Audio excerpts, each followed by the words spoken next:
Hello, Scorpio, Sun, Moon, Rising, and Venus signs. Kamusta kayo? Sana po ay nasa mabuti kayong kalagayan. Welcome back po sa Star Tarot. Kung bago kayo rito, welcome din kayo. Thank you for your support. I truly appreciate it. God bless you all, Scorpio. Unang mensahe ni Scorpio ay aid. Ayan. So, baka ang iba sa inyo nangangailangan ngayon ng tulong. Maybe you are seeking for help in any shape or form sa ngayon. Okay? Pwede rin naman na baka kayo yung magbibigay. Baka kayo yung magpo-provide ng tulong to someone. Baka there is someone dito sorry. Baka meron ditong someone na nangangailangan din ng inyong tulong, nangangailangan ng inyong support in any shape or form. Okay? Scorpio, so good luck sa iyo dyan. What else? We have indulgence. Ayan. So, have fun. Okay? Ang iba sa inyo dito is going to enjoy siguro with your enjoy time with family or friends. Baka meron kayong mga kaibigan na matagal na yung hindi nakakasama, hindi ninyo nakakabanding. And ngayon, no, maybe mag-uusap-usap kayo, magkikita-kita kayo, and you're gonna have fun. No? So, enjoy ninyo yan. What else? We have imagination. Ayan. So, ang iba siguro sa inyo dito, baka you're trying to fantasize kung ano yung mga gusto ninyong mangyari sa buhay ninyo. What your plans are for the future. Ano yung mga gusto ninyong ma-achieve sa buhay. Ano yung gusto ninyong ma-enjoy sa buhay. Ano yung mga pina-fantasize ninyo na gusto ninyong makita, magkaroon, no? Sa buhay at a certain period of time. So, siguro ngayon, ini-imagine ninyo yun, no? Na meron kayo noon, ini-enjoy ninyo kung anumang bagay na yon, yung ganon. We have conflict. Ayan. So, ingat kayo, Scorpio, with the dealings with other people kasi baka magkaroon kayo ng conflict with someone. So, be careful, no, of what you say and how you say things kasi baka yun nga, baka maka-encounter kayo ng tao na very sensitive at that time at baka mauwi yan sa conflict, mauwi sa away, 'di ba, sa diskusyon. Minsan, 'di ba, kahit wala naman tayong ill intention towards others, pero the way we say things, the way we talk, diba? At kung mainit yung ulo ng nakausap natin or nakarinig sa sinabi natin, pwedeng mag-spark yun ng away, pwedeng mag-spark yun ng gulo. Kaya always be careful with how you say things and what you say towards other people, kasi hindi natin alam kung kunyari, nagbibiro lang tayo, hindi natin alam how the people around us will take it, diba?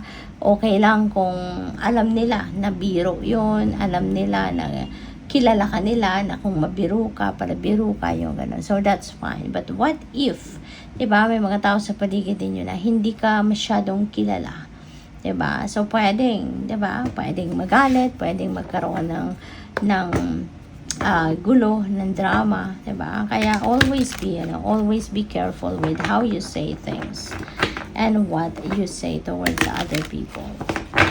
Kasi hindi natin sigurado kung sino dyan ang mainit ang ulo. So, tingnan natin kung ano pa ang ganap for Scorpio. We have a spiritual career. Wow. So, ang iba sa inyo dito, Scorpio, maybe you are embracing a spiritual career. Maybe from working office job, no, in the past, siguro you're going to shift your career sa ngayon into spiritual career. So, yun. So, congratulations to that.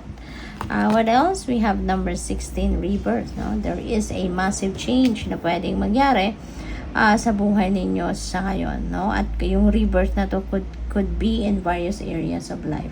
Pwedeng pagbabago ito sa relationship, pwedeng pagbabago ito sa trabaho, pagbabago ito sa karera, diba? May career shift na maaring mangyari dito for some of you. So, there is a massive transformation happening rito. And kung saan man kayo patungo, ano man ang sisimulan ninyong bagong kaganapan, bagong sitwasyon sa buhay ninyo, this is where you feel like, no, this is yours, this is where you belong. Kaya pipiliin ninyo na magbago ang inyong sitwasyon papunta sa kung ano man ang pupuntahan ninyo or ano man ang klaseng sitwasyon na i-embrace ninyo sa ngayon.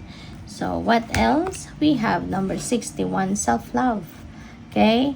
Self-love. Baka ito nang nakakalimutan ninyo kasi sa sobrang busy ninyo, sa sobrang siguro daming ginagawa ninyo sa buhay. Ayan. So, ito, panawagan ito sa inyo. Don't forget to care for yourself. Don't forget to love yourself. Magpakita kayo ng pagmamahal sa sarili ninyo.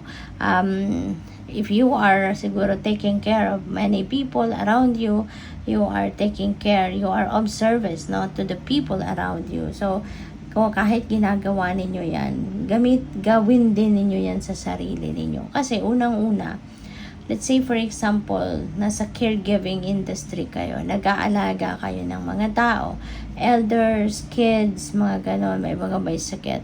But how can you perform your job? Diba?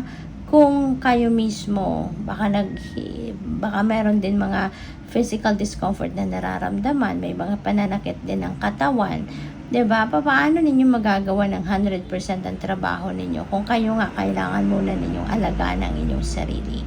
Kaya kailangan talagang unahin muna ninyo ang inyong sarili. You need to take care of yourself, love yourself, para maalagaan mo ng mabuti ang inyong well-being. You will be on top of your health. So kahit marami kayong obligasyon, responsibilidad, trabaho na kailangan gawin, walang problema kasi you will be on top of your health. So therefore, you will be on top of your game. 'Di ba? Kaya kailangan unahin muna ninyong alagaan ang inyong sarili. Okay? Para marami kayong lakas, marami kayong magagawa. You will be more productive, diba? If you are in good shape. So, good luck. Thank you for watching. Love and light. Namaste.